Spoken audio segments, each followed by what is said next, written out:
Os irmãos, Marcos 3. Eu estou bem resfriada, sem sair de casa, adquiri uma gripe, a sinusite hoje já está com um pouco, mas o Senhor nos dá graça. Marcos 3, 25, vamos ler todos juntos? No 3. 1, 2, 3.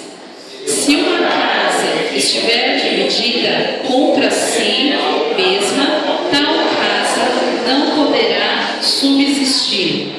Vamos ler novamente? Se uma casa estiver dividida contra si mesma, tal casa não poderá subsistir. Amém. Você pode se assentar. Lendo sobre este texto e sobre o assunto que nós vamos tratar hoje, que eu quero dividir com os irmãos,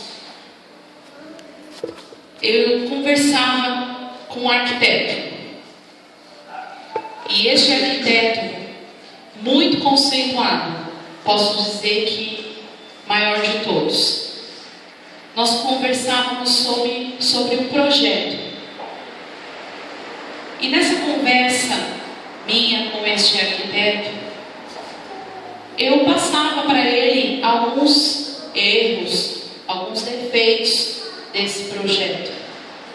E ele me dizia assim: olha, examine o manual, porque eu, como arquiteto, quando fiz este projeto, procurei na minha excelência construir com a minha total dedicação, amor e carinho.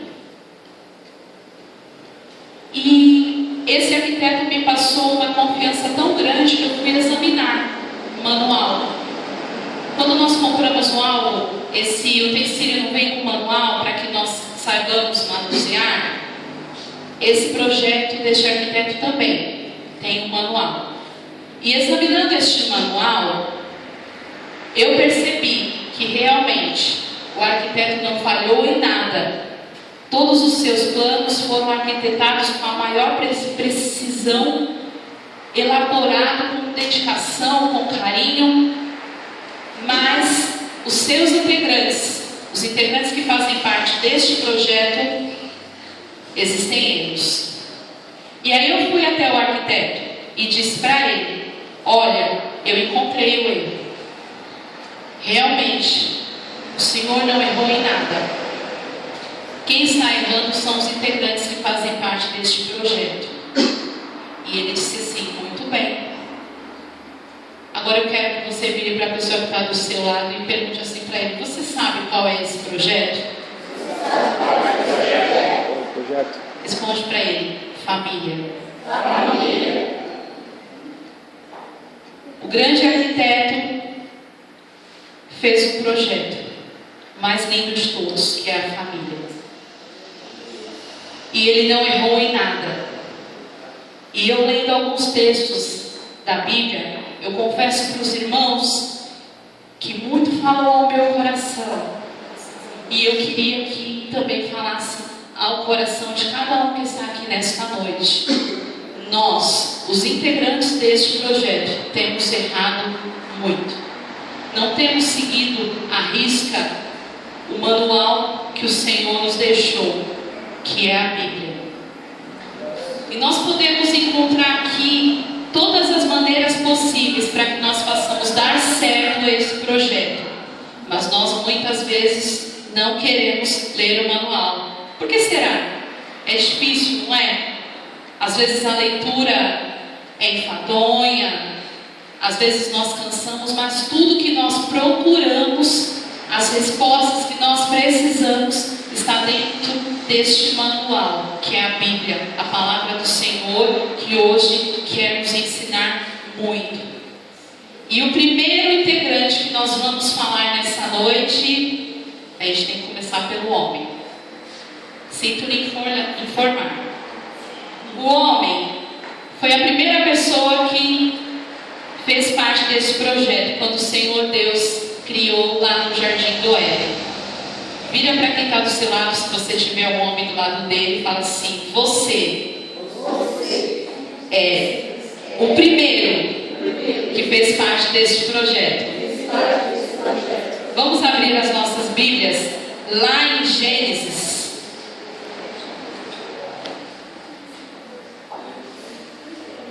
Gênesis 2.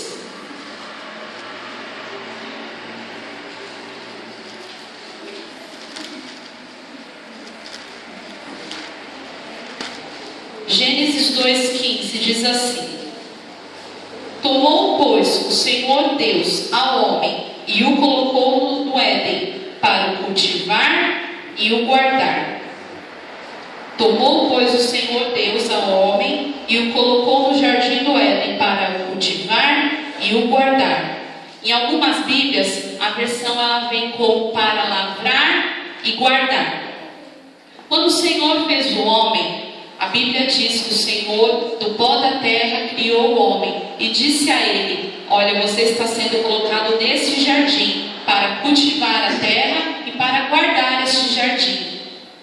Então, antes que o Senhor fizesse a mulher, o Senhor colocou o homem para ser o provedor e o protetor dessa família que iria se iniciar.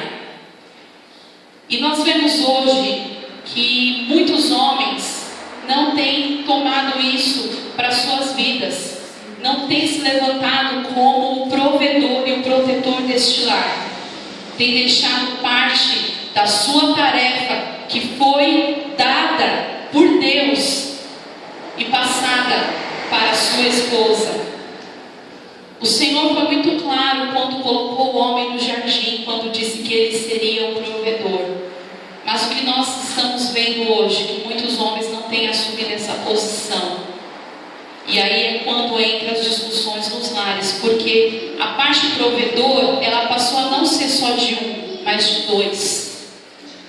Então as discussões vêm aumentando a cada dia mais. Por conta disso nós vemos vários divórcios, porque nós vemos que em muitas famílias, em muitas casas, há discussões, porque eu posso, porque eu ganho mais.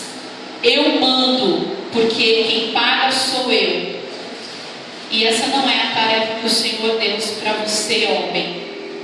Eu não estou aqui querendo chamar a atenção de ninguém, mas só estou passando que a palavra do Senhor passou para mim, como papel de cada integrante desse projeto família. Como homem, o Senhor instituiu você, governante do seu lar, provedor e guardador, aquele que intercede pelos entes da sua família, por cada integrante, pelos filhos, pela esposa, que está ao lado da esposa, que acompanha tudo que acontece dentro do seu lar. E lá em Efésios, algumas mulheres não gostam quando nós lemos essa palavra, Efésios 5, que diz assim: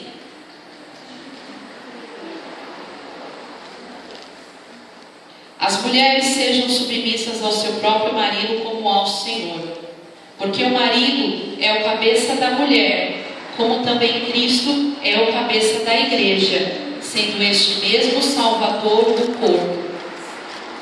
Assim como Cristo é o cabeça da igreja, o homem é o cabeça do lar, o governante do seu lar. Foi o Senhor quem o instituiu governante do seu lar. E por que isso tem deixado de acontecer nas nossas casas, nas nossas famílias? Nós vemos grande parte deste governo sendo entregue a outras pessoas, não é verdade? O inimigo tem entrado nos lares porque o governo, às vezes, masculino, tem deixado outro lado entrar, que é o lado maligno.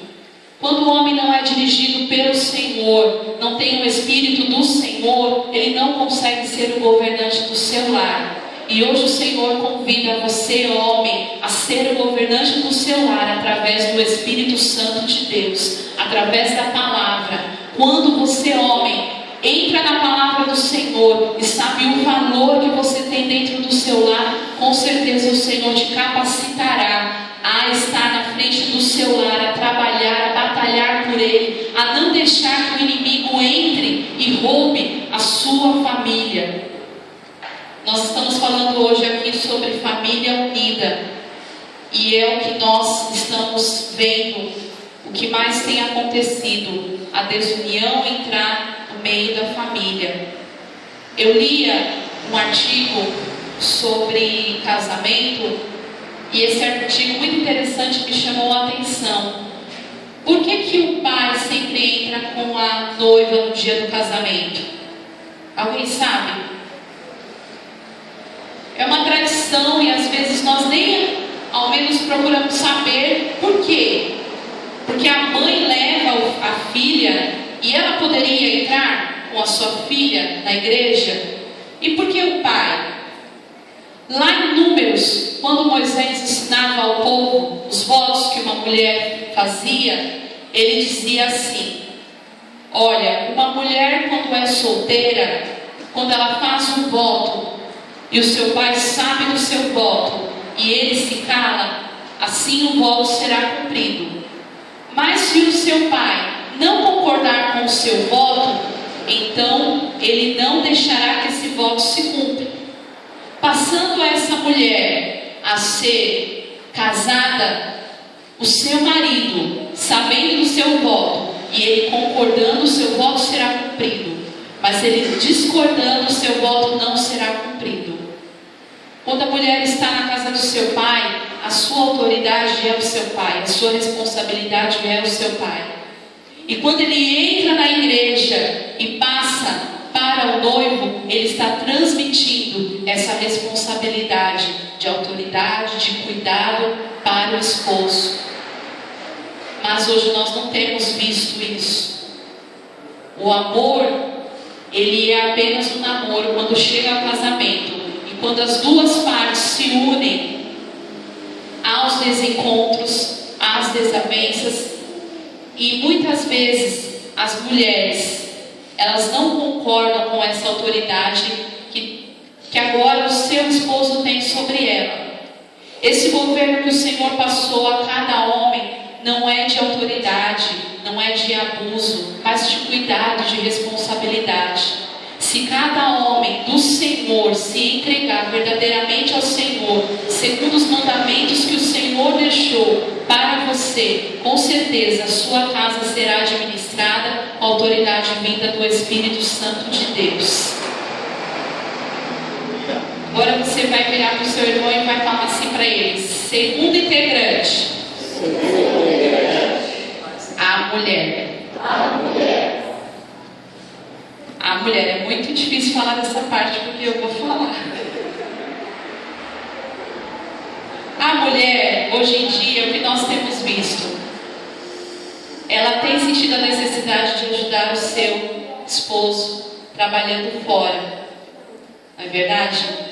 No século XX, ela assumiu essa posição e grandes mulheres têm assumido grandes posições aí no mundo. No mercado financeiro, tem alcançado poderes. E uma das experiências que eu tive é com a minha ex-gerente. Ela era uma mulher muito batalhadora, fez faculdade, fez pós-graduação, fez mestrado, e ali, com um pouco de convivência que eu tive com ela, quem ordenava dentro do seu lar era ela, porque ela era quem ganhava mais.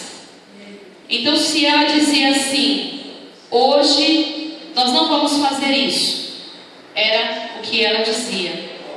E é o que tem acontecido dentro, muitas vezes dentro da igreja, e isso tem entrado dentro dos nossos lares cristãos. Não estou querendo ditar nenhuma regra, é uma experiência pessoal minha.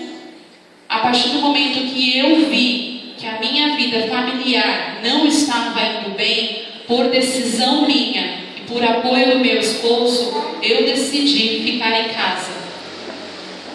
E algumas pessoas até me questionaram quanto a isso, porque até então eu trabalhava, eu fazia faculdade, eu ajudava dentro do meu lar, a nossa vida financeira era estabilizada, nós tínhamos um benefício a mais por conta de 2 salários. E esses dias eu estava buscando ao Senhor se o que eu fiz foi correto. E o Senhor disse para mim assim: sabe aquela mulher lá de Provérbios 31? A Bíblia diz que ela não trabalhava fora. Ela fazia roupas para os seus filhos durante o inverno. E ela trabalhava para que toda a sua casa tivesse o mantimento. Ela ajudava nos seus deveres domésticos. Ela era mãe, ela era esposa. Mas a Bíblia não fala que ela trabalhava fora. E eu perguntei para o Senhor: Senhor, mas há mais alguma coisa dentro da tua palavra que possa me garantir isso, que possa aliviar o meu coração com que eu esteja fazendo a coisa certa? E o Senhor disse: lá em Tito 2 fala sobre isso. E eu quero convidar você a abrir junto comigo.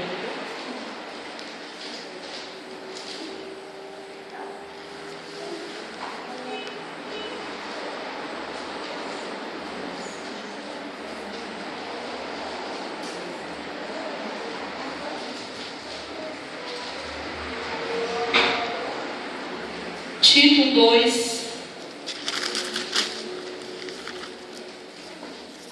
11, 12 e 13. Desculpa, irmãos, é Timóteo. 2 Timóteo 2.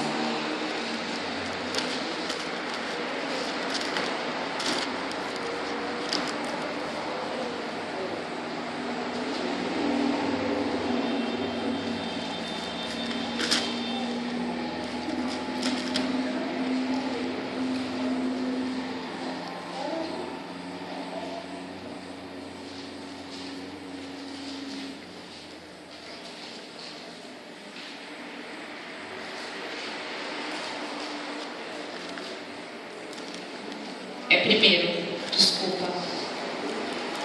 Eu anotei segundo, mas é 1 Timóteo. 1 Timóteo 2, o 11, o 12 e o 13.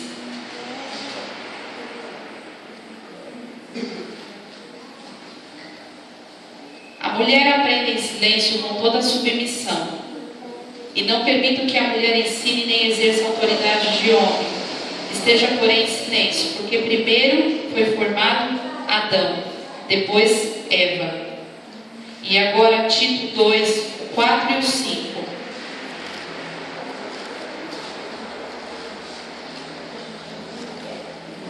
Tito 2, 4 e o 5.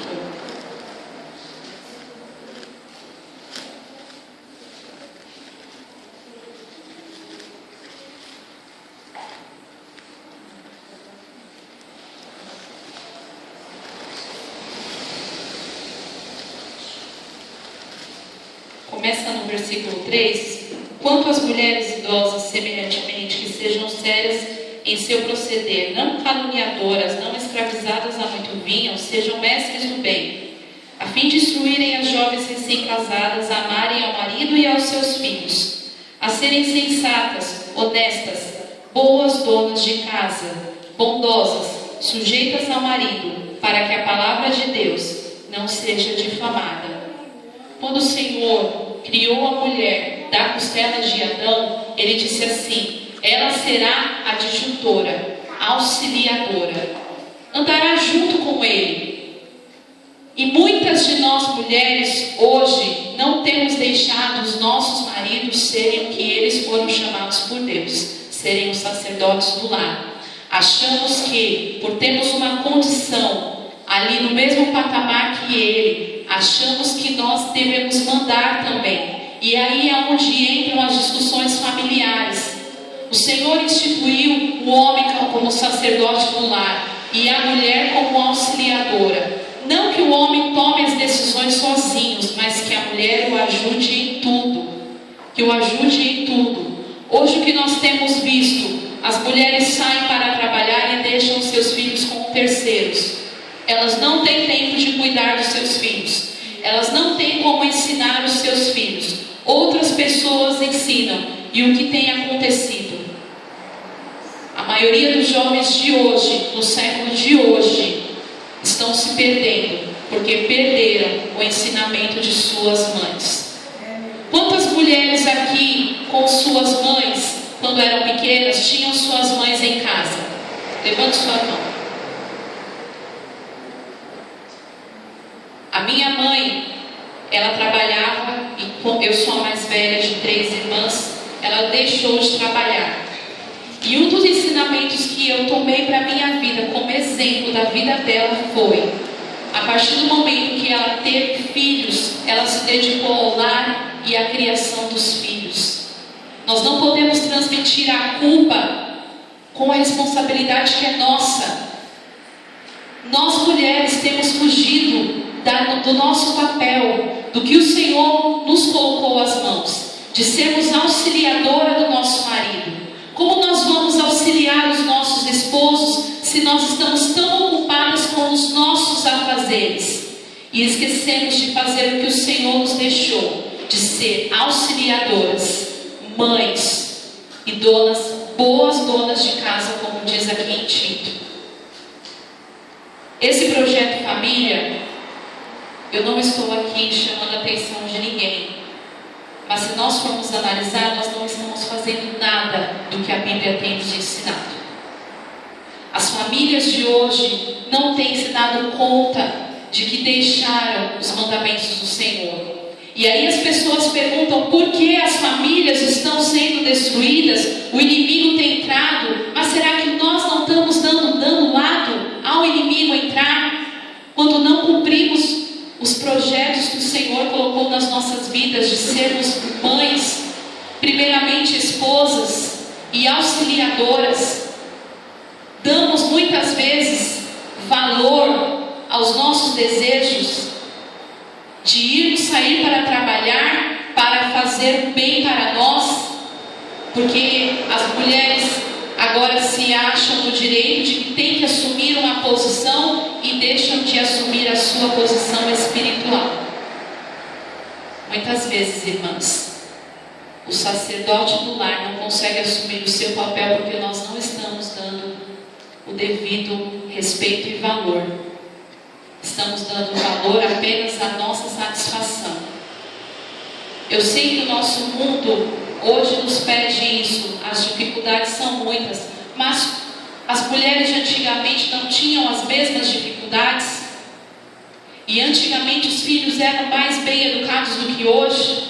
Nós podemos ver jovens perdidos, porque são entregues muitas vezes a pessoas que não servem a Deus, são deixados em creches, e aí o que nós fazemos é só pegá-lo à noite e dormimos, e aí o filho nós só vemos à noite, e quando vemos, nós não temos paciência com ele, e enchemos de coisas para agradar, e com isso os valores familiares têm se perdido.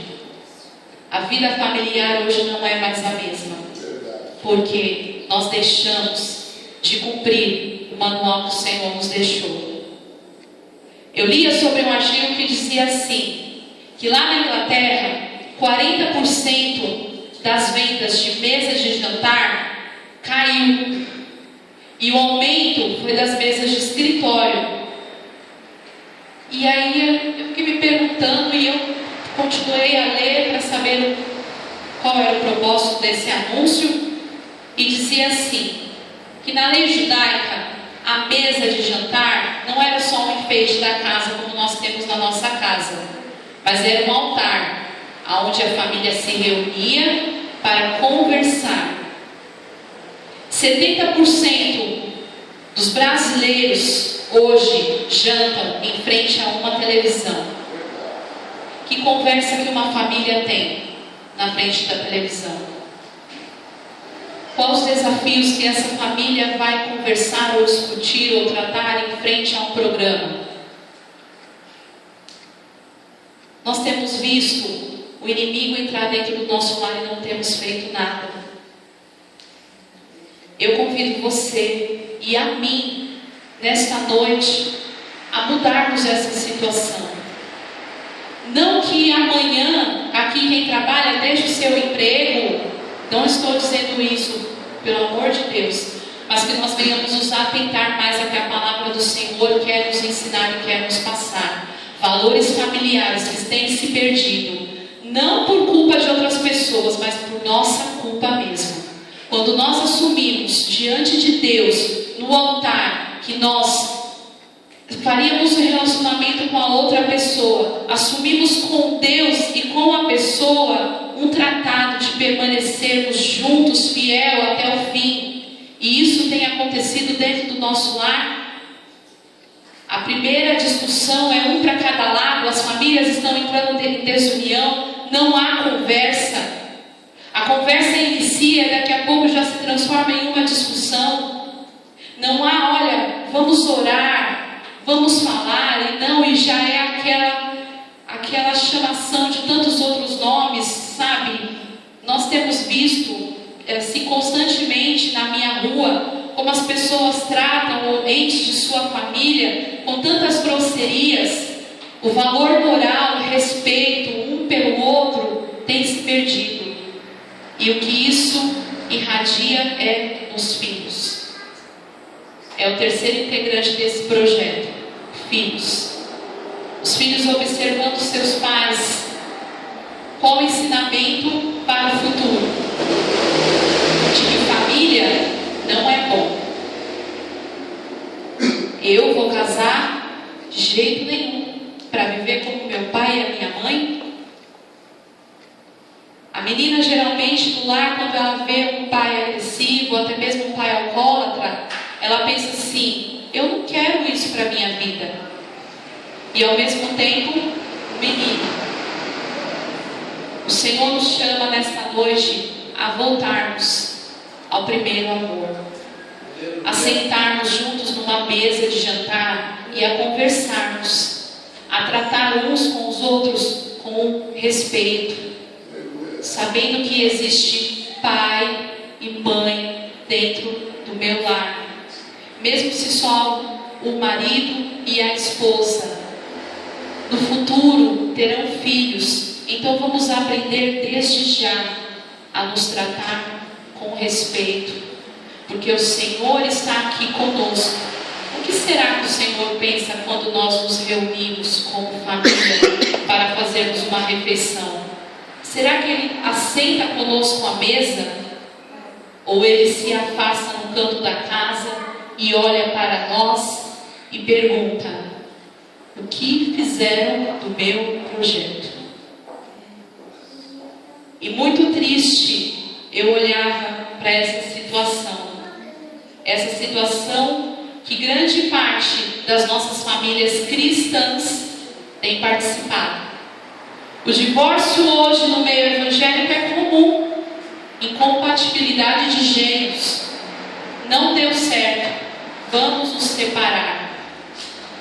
E como nós podemos dizer ao que está escrito na Bíblia, o que mesmo Jesus disse: o que o Deus uniu, não separe o homem.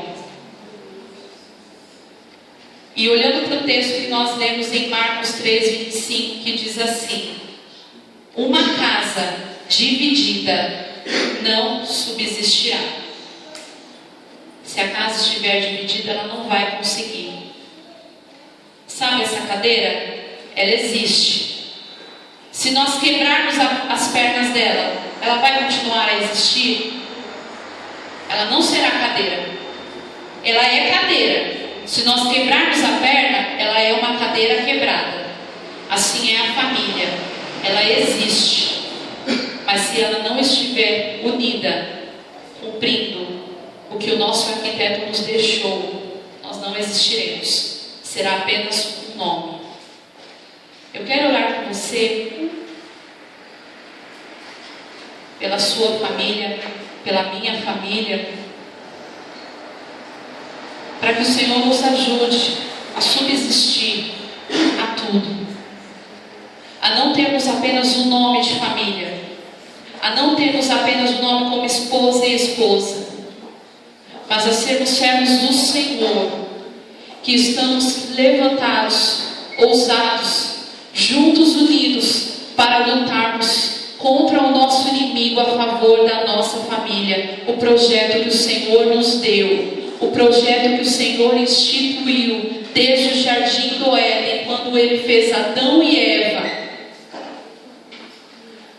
Senhor, nosso Deus e nosso Pai, nesta noite, Senhor, essa Tua palavra, Senhor amado, que falou comigo, ó Senhor, que passou para mim, ó Deus, o quão triste, ó Deus, tem entrado, Senhor, no meio das famílias, Senhor amado, a fraqueza, o desânimo de lutar pelo seu companheiro, pela sua companheira ou pelos filhos.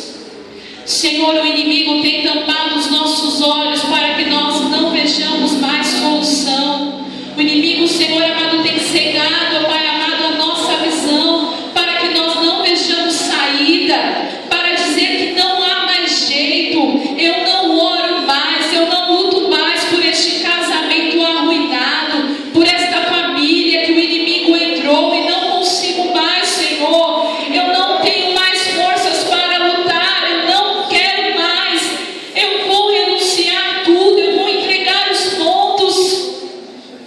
Senhor, nesta noite o Senhor nos entregou uma arma que é a oração, que é a Tua palavra, o Teu manual que nos ensina diariamente, Senhor amado, como tratarmos, Pai amado, uns aos outros, como lidar, Senhor, com certos tipos de situações que têm entrado dentro do nosso lar e têm tomado conta das nossas vidas e têm cegado, Senhor, as nossas visões, Senhor, para que nós não vejamos, ó Pai amado, a esperança que está em Ti, Senhor. A esperança para as nossas famílias é o Senhor. Senhor Deus e eterno Pai, a nossa oração hoje é para que as famílias, Senhor amado, venham vencer o inimigo. Nós não aceitamos a nossa casa dividida, Senhor. Nós não aceitamos mais, Senhor amado, o poder maligno atuar dentro do nosso lar, causando inimizade entre marido e mulher, entre os filhos, Senhor amado. Em nome de Jesus, essa potestade maligna que tem tomado conta dos nossos lares cristãos, até mesmo dos nossos lares, Senhor amado, dos nossos familiares,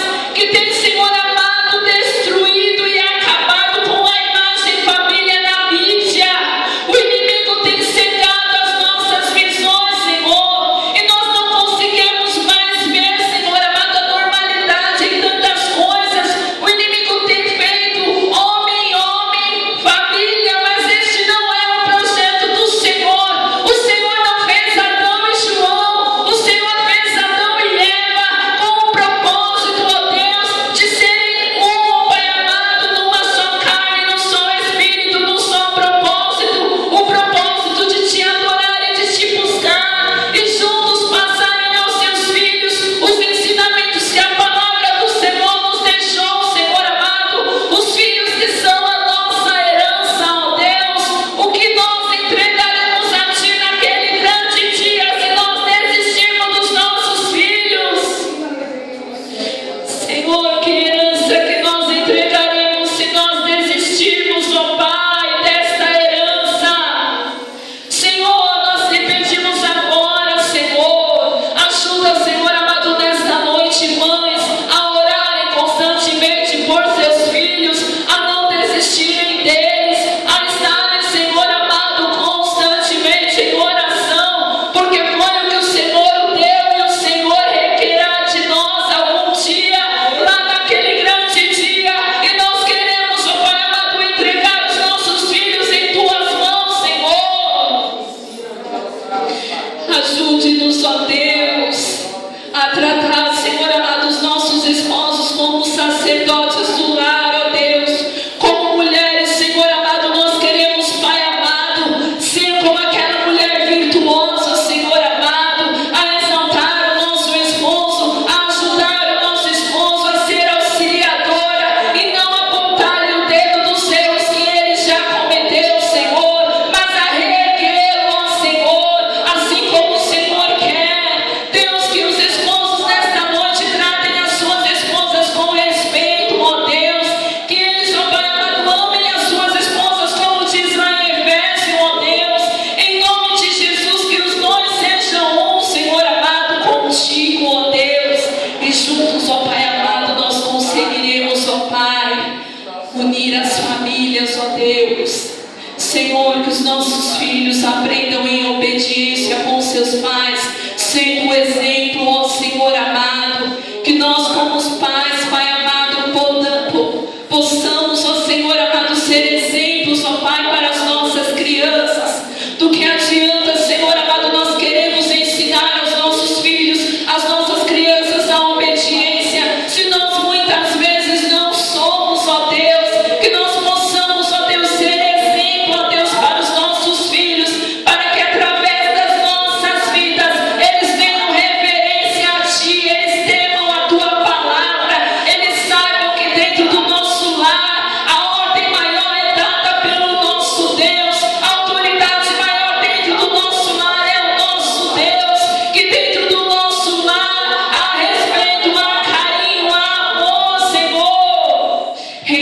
de Jesus, ó Deus. Em nome de Jesus, ó Senhor, nós queremos abençoar as famílias da nossa igreja, Senhor. Abençoe, Senhor, a cada família que hoje aqui está representada, ó Deus.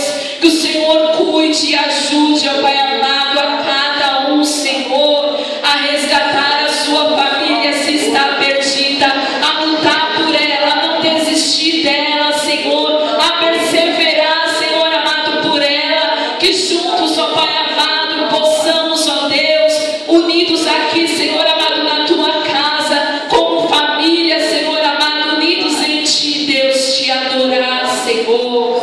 Só então, ó Deus, saberemos que receberemos de ti, Senhor amado, grandes bênçãos, ó Deus. Em nome de Jesus, ajude-nos, ó Pai, a cada dia.